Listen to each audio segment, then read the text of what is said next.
Dobra večer.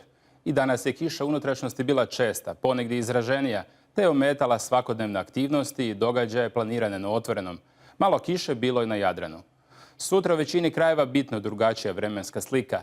Tmurne oblake i kišu zamijenit će sunce i plavo nebo, ali još ponegdje valja računati na popodnevni pljusak, osobito na zapadu.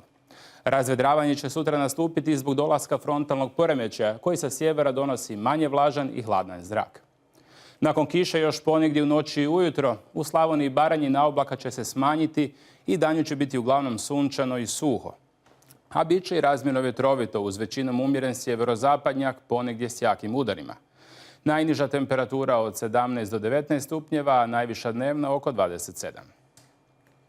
Podjednaka temperatura u subotu i u središnjoj Hrvatskoj, gdje će se već u noći razvedravati, pa će prije podne biti podosta sunca. Ujutro lokalno može biti i magle.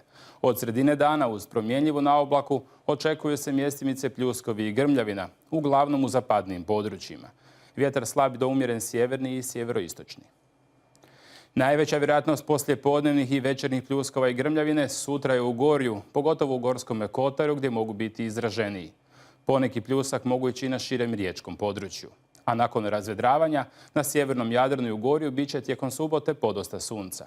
Vjetar slab i umjeren sjeverozapadni te bura koja će ujutro i osobito navečer podno Velebita biti jaka. Na srednjem Jadranu sutra će prevladavati sunčano, a uz prolazno više oblaka uglavnom unutrašnjosti Dalmacije postoji mogućnost lokalnog pljuska. Puhat će umjeren do jak sjeverozapadnjak i mjestimice bura koja će navečer pojačati. Dnevna temperatura oko 30, pa će u tom dijelu Hrvatske sutra biti najtoplije.